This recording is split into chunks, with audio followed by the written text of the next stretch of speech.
Hello, this is Rabble Radio, recorded on Friday, November 29th, 2024. I'm your host, Brianne Doyle.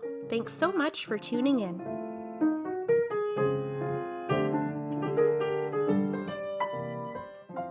Rabble's got its finger on the beat of the issues that matter to you. If you're curious about the latest news in Canadian politics, labor, environment, or social justice, you've come to the right place. This is News for the Rest of Us, free of corporate influence.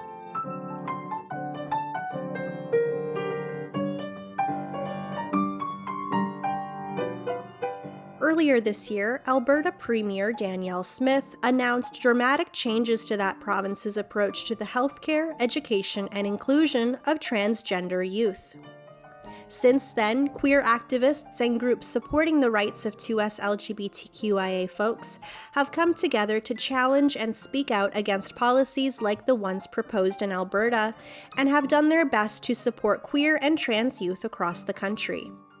This week on Rabble Radio, Layton Journalism for Change fellow Eleanor Wand sits down with Bennett Jensen, the Director of Legal at Egale Canada, to discuss what's at stake under the proposed legislation targeting trans youth in Alberta. Here is that conversation. Take a listen. So thank you so much for joining me today on Rabble Radio. My pleasure. Thanks for having me. So to start off, could you tell me a little bit about Egale Canada and what your role is there? Sure. So Egale was started in the 80s by lawyers, and its focus was really to ensure that legal protections extended to, at that time, gay and lesbian people primarily. The charter had just been adopted in Canada, and so the first couple of decades of Egale's existence were really focused on being involved in cases that extended protections to gay and lesbian people, and that all culminated in the recognition of the right to same-sex marriage, to marriage equality. After that point, the organization expanded its work to look at how the rights on the books in the court decisions could be better translated into reality on the ground in society. So things like workplace inclusion and education that recognizes all sorts of different people. We now do a lot of community-based research as well. And so there's all sorts of different areas beyond the legal arm that the organization focuses on. My role is Director of Legal, and my position was created just over 18 months ago out of a recognition that the threats facing our communities, so 2S LGBTQI folks, were of a kind that we hadn't seen in decades and would require greater recourse to the courts than we had in recent years. Yeah, today we're going to be talking about this legislation that's been tabled in Alberta that will specifically impact young trans people in the province. The legislation sort of targets three areas: healthcare, education, and sports. So I was hoping to start with education. One bill that has been tabled would require children under the age of 16 to have parental consent if they want to change their name or their pronouns at school. It also requires parents to opt in for their children to be taught about sexual orientation or sexual and gender identity at school, and it restricts curriculum that teaches about gender diversity. So what are your concerns with this bill? I think I'll take each part in turn, treat the pronouns part separately from the curriculum, although my primary concern with both is really how stigmatizing this all is. When there are restrictions on access or information around queer and trans people, that communicates that there is something wrong with being queer or trans. And so fundamentally, that's the problem that I have with the bill. In terms of curriculum, we're really talking about stigmatization. So we at Egale believe that all young people should be able to go to school in an environment where their realities and identities are accepted and, acknowledged and celebrated, and everyone's sort of free to exist however they are. And that extends beyond gender identity and sexual orientation to religion, class, race, ability, all sorts of different areas. And when you try to erase identities from the curriculum, that's deeply harmful. It just denies people the ability to be seen. It limits the ability for other people to understand all the different ways that families can exist, that people can be in the world. And there's also really well documented evidence about how much the lack of comprehensive sex education harms cis girls and increases rates of sexual violence, limits, understandings of consent. So there are huge problems beyond the queer and trans community about the curriculum component. In terms of pronouns, I think that there's a lot of misunderstanding around this one. I also am involved in the cases in Saskatchewan and New Brunswick that deal with restrictions on the use of pronouns in schools. And I think I think there's a lot that people don't understand about this one in particular. So what we're really talking about is the ability to come out at their own pace and try on for size their identity in a lower stakes environment. So we're only ever talking about informal name and pronouns changes. We're not talking about anything legal or official on school records. And so for lots of people, queer people and trans people, the most high stakes conversation they're ever going to have, especially as a young person, is coming out to their family. And so we know that lots of students may want to talk to their friends or a trusted teacher and just explore, how do you think mom or dad are going to react to this? And they just want to be able to explore who they are in a lower stakes environment. So we're taking that ability away from young people. But more critically, we also know that there's a portion of the student population for whom it will never be safe to come out at home. So unfortunately, not all parents are able to support having a trans kid. The majority of parents are, but there is this portion that won't ever be able to do that. And we know that the stakes for that population are really high because a single supportive adult can be the difference for a trans young person between making it from childhood to adulthood. And so the policies then deny that safety at school, that ability to be seen and validated and safe to be yourself. So that's what we're talking about when we talk about the pronoun piece. And I'll just add one additional detail. The legislation requires parental notification in addition to permission for all ages. So even 16 and 17-year-olds.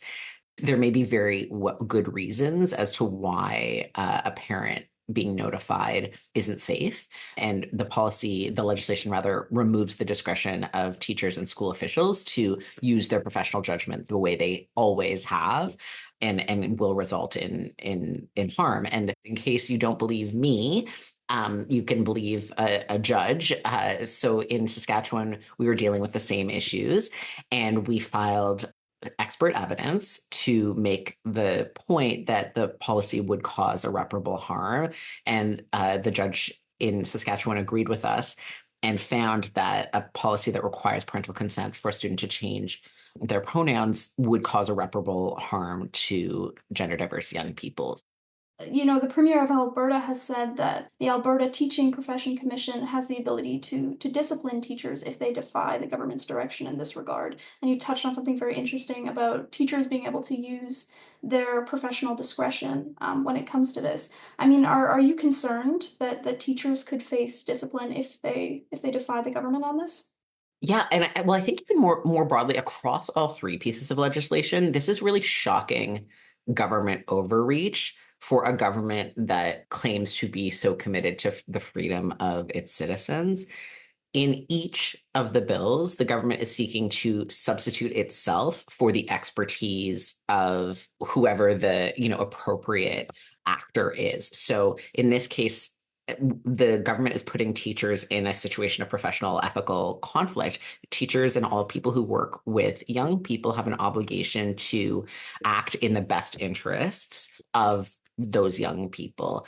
And teachers are going to be denied that ability. And so, yeah, I think there's a real concern about the ethical conflict that teachers will be put into, and the idea that a teacher could face professional discipline for being unwilling to cause harm to their students is really troubling.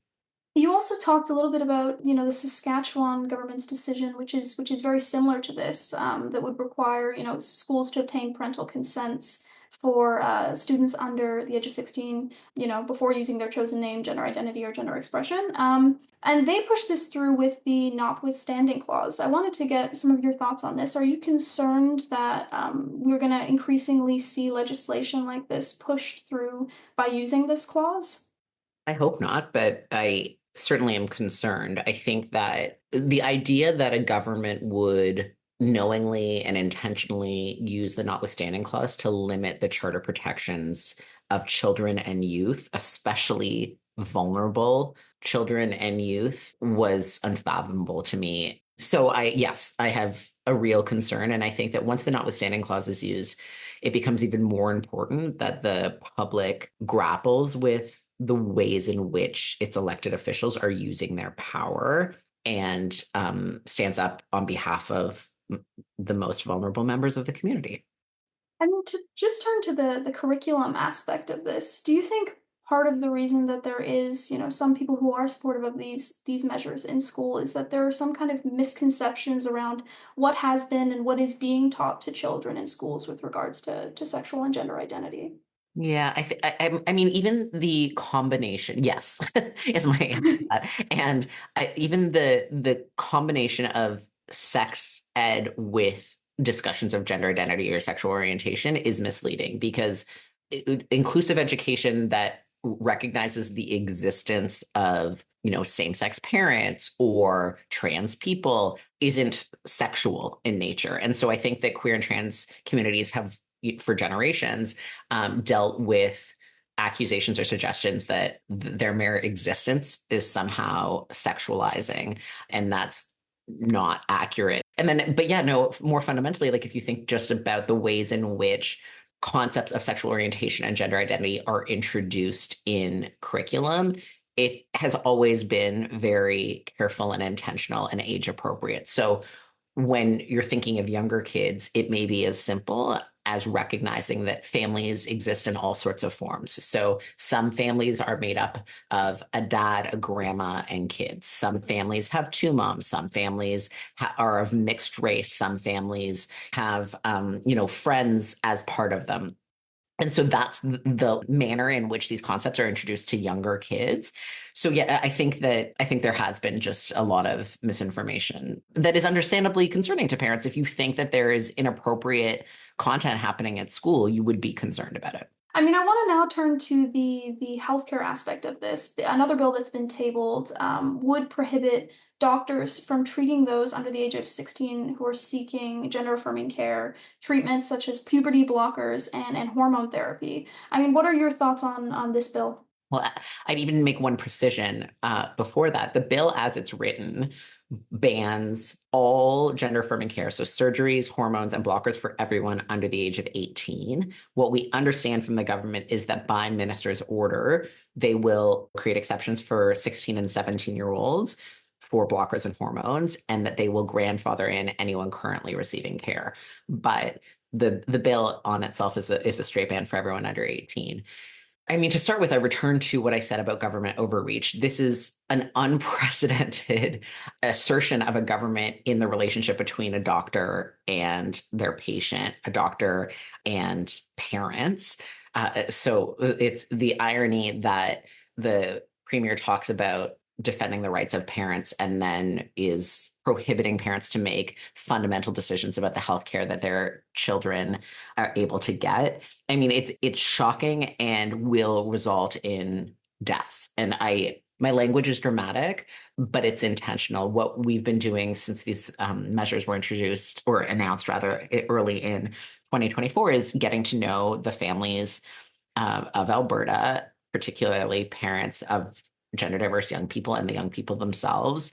And the folks that I've met are very, very typical. The fact that the young person is trans is the least interesting thing about them.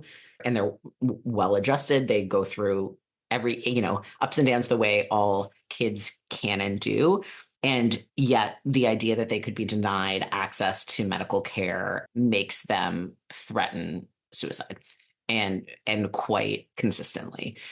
So what we're talking about, just to paint a picture, because I think that again, here's a place where there's been a lot of misinformation. Let's take blockers, for an example. So puberty blockers were developed in the 80s for cis kids who entered puberty at what was seen to be too young an age. So an idea called precocious, or a condition called precocious puberty. So blockers were developed to pause that onset of puberty until the child got a little bit older, where they'd be better able to handle the changes that come with puberty. So they've existed for decades. They're very safe. They have no permanent side effects. So as soon as you stop taking the blockers, your puberty progresses the way that it otherwise would. So the idea that this is some sort of irreversible change is just false. What is irreversible, though, of course, are the changes that happen in puberty. So an example of the kind of young person we're talking about is a kid who was assigned male at birth at the age of 2 or 3, started making very clear to their family who they were. So identifying consistently as a girl. The families then, went through their own journeys to eventually land in a supportive place and allowed their child to live as a girl. So that kid may now be, say, 12, 13. We have a decade of them having consistently and happily lived in their gender. And under Smith's policy, under the government's policy or the legislation, this girl would now have to go through male puberty. So have facial hair develop, have her voice drop, develop an Adam's apple, have broad shoulders, all sorts of physical changes until the age of 16, at which point much of the changes of puberty have already happened and are in fact irreversible, and then be left stuck in a body that doesn't match who they are. Let alone the fact that a lot of these kids aren't known to be trans by their peers. So you have a little girl who all of a sudden has to be outed to her peers as the male puberty begins. It is cruel beyond imagination and will be devastating for the young people that we've gotten to know. The last aspect of this, or the third bill, is regarding sports. And that would ban trans athletes from competing in leagues that are not co-ed, and require schools and sports organizations to report any eligibility complaints. Smith has said that she wants to see sports leagues create mixed gender divisions to include all athletes. In your view, is this discriminatory? Oh, well, it's very clearly discriminatory, like on its face. Right. But I think sports in particular is, scare quotes, solution in search of a problem. So what we're talking about is probably a young person who wants to play on their school volleyball team or something to attend the one-day tournament that you have in elementary school, and won't be able to because of this policy. We don't know the details yet. And the reason I say policy is because the various entities school boards, et cetera, are being instructed to develop policies under the legislation. So we don't know exactly how it's going to work, but there's no problem that needs solving. What we know about women's sports and sports in general is that for young people, the factor that influences the level of success that an athlete has is the resources given to that athlete. So what are the facilities that they're provided with? What are their coaching opportunities? What equipment do they have? All of those things, not any physical differences between kids. So that's one thing. The interaction between these policies also, I think, is worth considering. So if a trans girl, so someone who was assigned male at birth but is a girl, has access to puberty blockers and then receives estrogen at the appropriate time based on the guidance of her doctor, she will have lower levels of testosterone than a cis girl, so a girl who was assigned female at birth. So there is no, even if you accept the idea that there's biological differences that should be considered, there isn't a basis for that. And Smith's policies will make this more of a problem than they would have been otherwise. But I think, as with the curriculum issues, this extends far beyond trans young people. When you have gender being policed in sport, the people that suffer more are cis women who are viewed for whatever reason as not being sufficiently feminine enough. And that disproportionately affects racialized populations. It subjects all women, trans and cis women and girls, to policing about how they decide to show up in society. There is nothing being solved with this policy. There isn't a problem. There isn't an epidemic of unfairness in women's sports. There is real unfairness in women's sports in that it's chronically underfunded and opportunities for women and girls are so few compared to their male counterparts. There's no trans threat to sports. And so again, solution in search of a problem and the harms that will result from this will extend far beyond trans people. As we've sort of alluded to throughout this conversation, Egale Canada is taking legal action in response to these bills.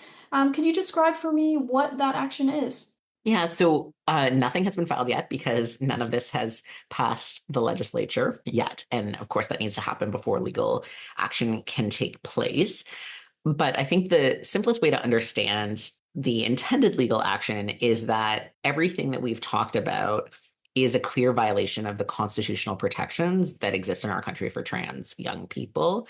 Each piece of legislation and each measure in the legislation is discriminatory on its face and will cause harm, which violates other constitutional protections, charter protections for gender diverse young people. So I continue to hope and have continued to hope that the government will reverse its intentions here. Unfortunately, that doesn't seem to be the case.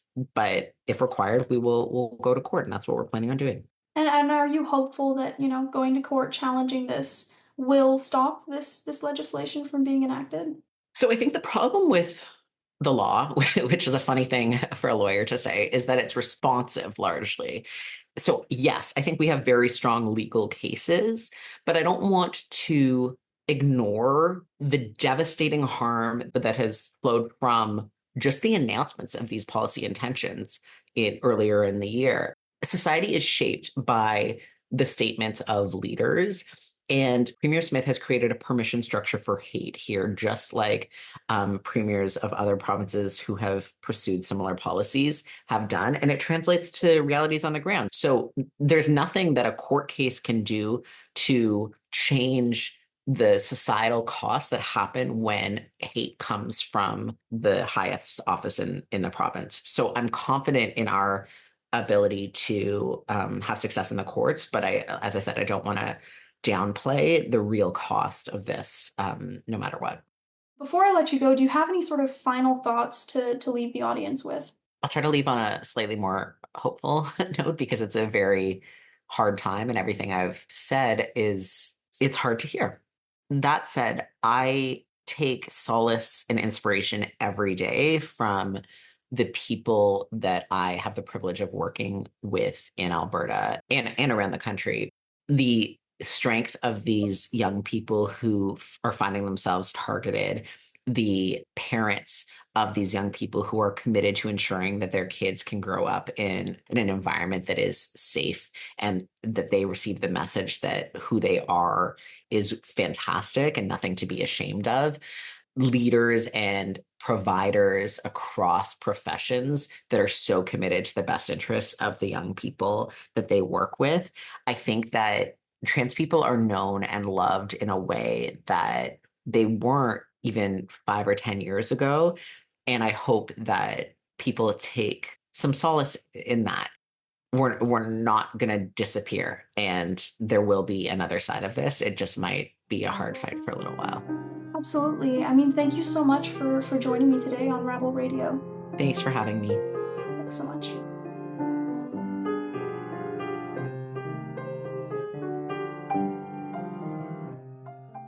That was our Jack Layton Journalism for Change Fellow, Eleanor Wand, in conversation with Bennett Jensen, the Director of Legal at Egale Canada. Thanks so much for that, Eleanor and Bennett. Listeners, to learn more about Egale Canada and the work they do, please visit egale.ca. And now, this is our In Case You Missed It segment, where we review the top stories from this week on rabble.ca. Here to bring us up to date is Rabble editor Nick Seabrook. Over to you, Nick.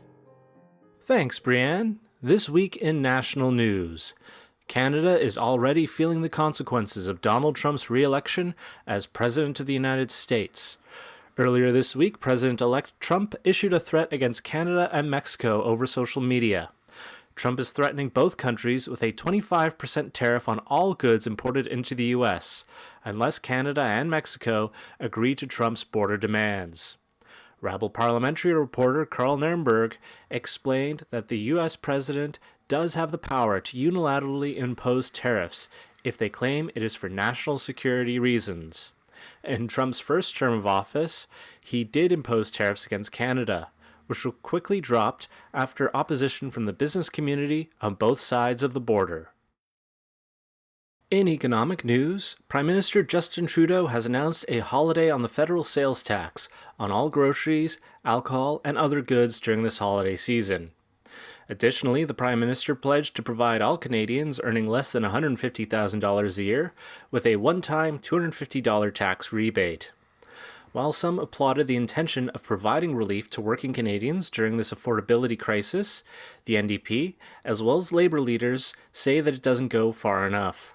The NDP would like to see the tax rebate program extended to seniors and students, while Labour leaders like Canadian Labour Congress President Bea Brusk would like to see the government tackle the root causes of the affordability crisis, such as price gouging and rent hikes.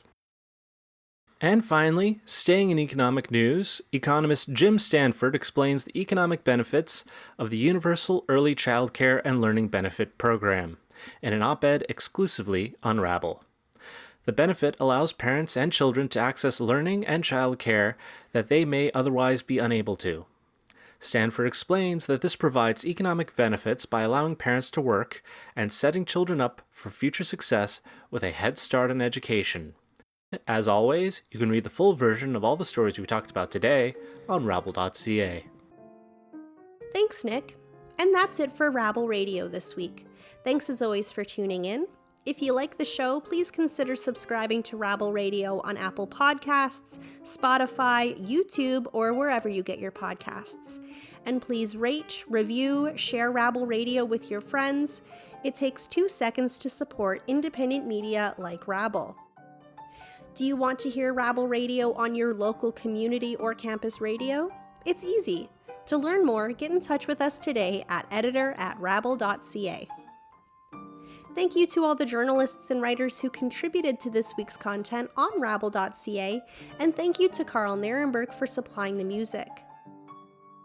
Lastly, thank you to you for tuning in to Rabble Radio. I'm Brianne Doyle, and I'll talk to you next week.